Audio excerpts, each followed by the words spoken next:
జ్యోతిషాస్త్రరీత్యా ద్వాదశ రాశుల్లో 7వ రాశి అయినటువంటి తులారాశి మిత్రులారా, మీరు చిత్తా నక్షత్రం 1, 2, 3, 4 పాదములు, స్వాతి నక్షత్రం 1, 2, 3, 4 పాదములు, విశాఖ నక్షత్రం 1, 2, 3 పాదాలకు జన్మించిన మీరు చిత్తా నక్షత్రం తులారాశి వారిగా పరిగణించబడుతున్నారు. ఈ డిసెంబర్ 24 తులారాశి మిత్రులారా, మీకు శుభాశుభ ఫలితాలు. రాహు అనుకూలంగా ఉన్నారు, బృహస్పతి 7వ ఇంట్లో, శని 5వ ఇంట్లో, కేతువు 12వ ఇంట్లో, అంగారకుడు తిరోగమనంలో, శుక్రుడు డిసెంబర్ 2 నుండి 28 వరకు 4వ ఇంట్లో, 24 నుండి జనవరి 7 వరకు 5వ ఇంట్లో ఉంటారు. కేతువు 12వ ఇంట్లో. ఈ నెల శుభప్రదంగా ఉంటుందండి.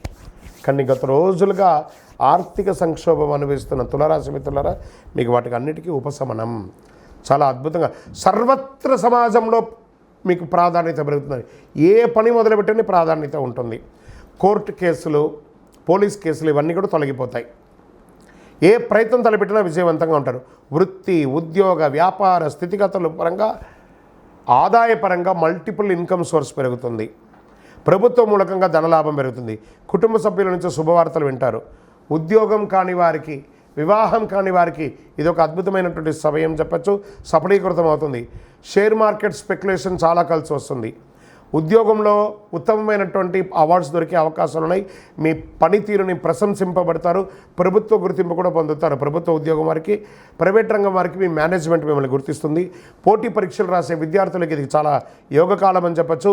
అంకిత భావంతో కష్టపడి రాయండి పరీక్షలు, మీకు మంచి అవకాశాలు వస్తున్నాయి. ఖర్చులు పెరిగినప్పటికీ, లావాదేవీలు పెరిగినప్పటికీ ఏదో రకంగా ఆర్థికంగా మీరు లబ్ధి పొందుతూ ఉంటారు. విలాసం కోసం ఖర్చు పెట్టేది కాస్త ఆపండి. కొన్ని రోజులు విలాసాలను పక్కన పెట్టి వృత్తిని గట్టిగా సాధించండి. మార్కెటింగ్, బీమా, ఎల్ఐసి వారికి చాలా అద్భుతమైనటువంటి సమయం కూడా చెప్పచ్చు. ఈ యొక్క డాక్టర్స్, లాయర్స్, పోలీస్ డిపార్ట్మెంట్, ఇంకా సర్వీస్ సెక్టార్లో ఉన్నటువంటి ఉద్యోగస్తులకి ఇది చాలా యోగకాలం అని చెప్పచ్చు. రీసెర్చ్ చేస్తున్న వాళ్ళకి ఇది చాలా యోగం. బ్యాంకింగ్ సెక్టార్ వారికి చాలా బాగుంది. నూతన వాహన ఆభరణాలు కొనుగోలు చేస్తారు.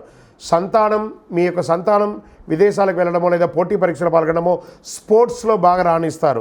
నూతన గృహప్రవేశం లేదా నిర్మాణం లాంటిది మొదలు పెడతారు. భార్యాభర్తల మధ్య అన్యోన్యత పెరుగుతుంది. రాజకీయ నాయకులకి యోగకాలం అని చెప్పచ్చు. కానీ సమాజంలో తిరిగేటప్పుడు అహంకారంతో తిరగకండి, మొటికాయలు పడతాయి, జాగ్రత్త. మీడియా రంగం వారికి అద్భుతంగా ఉంటుందని చెప్పచ్చు. నూతన ఉద్యోగ ప్రయత్నాలు చాలా కలిసి వస్తుంది. అనుకూలమైనటువంటి రోజులు అంటే డిసెంబర్ 2, 5, 8, 10 చంద్రాష్టమం 13 మధ్యాహ్నం నుండి 15 సాయంత్రం వరకు చంద్రాష్టమం ఉంటుంది. ఈ 2.5 రోజులు చాలా జాగ్రత్త. ఎవరితో మాట్లాడినా జాగ్రత్త, ఏ విధమైనటువంటి వాహనం నడిపినా జాగ్రత్త. పూజించవలసినటువంటి దైవం అమ్మవారు దుర్గా సప్తసతి, చండీ పారాయణం చేయండి. అదృష్ట సంఖ్యలు 2, 5. పరిహారం, అమ్మవారికి ఒక చండీ హోమం చేయండి, లేదా అమ్మవారిని దర్శనం చేసుకోండి, లేదా అమ్మవారికి దేవాలయంలో మీ వయస్సు ఎంత ఉందో అన్ని దీపాలు వెలిగించండి. శుక్రవార రాహుకాల సమయంలో, రాహుకాలం ఉంటుంది కదా 10:30, 12 శుక్రవారం, ఆ సమయంలో మీ వయసు ఎంత ఉందో అన్ని దీపాలు వెలిగించండి. అతి శక్తివంతమైనటువంటి కరుంగాళిమాలను ధరించండి. మీ వయసు ఎంత ఉందో అన్ని దీపాలు వెలిగించండి. ఇంకనూ మీ యొక్క వ్యక్తిగత జాతకం తెలుసుకోవాలనుకుంటే ఈ కింది నెంబర్కి మీ date of birth, time of birth, place of birth WhatsApp చేయండి. కరుంగాళిమాల కావాలన్నా కూడా వాట్సాప్ చేయండి. విజయోస్తు.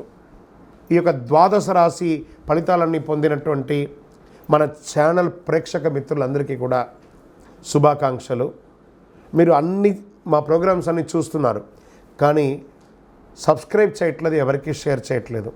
మీకు ఇక్కడ పెట్టుకొని గురుగారు బాగా చెప్పారని అనిపించిందంటే మా ఛానల్ని సబ్స్క్రైబ్ చేయండి, ఇంకొక 10 మందికి షేర్ చేయండి. వందే మాత్రం, వందే మాత్రం, వందే మాత్రం. తిరుపతికి వచ్చినప్పుడు మన అయ్యప్ప స్వామి వారి 18 అవతారాల దేవాలయం బ్రహ్మశ్రీ డాక్టర్ చంద్రమౌళి గురుస్వామి గారు నిర్మించారు. మీకోసం అక్కడ మేము ప్రార్థన చేస్తూ ఉంటాం. మన దేవాలయం ఇప్పుడు నిత్య అన్నదానం అక్కడ జరుగుతుంది. తిరుపతికి వచ్చినప్పుడు అవకాశం వల్ల మన దేవాలయం వచ్చి భిక్ష స్వామివారి ప్రసాదం తీసుకోండి. శరణమయ్యప్ప, శరణమయ్యప్ప, శరణమయ్యప్ప.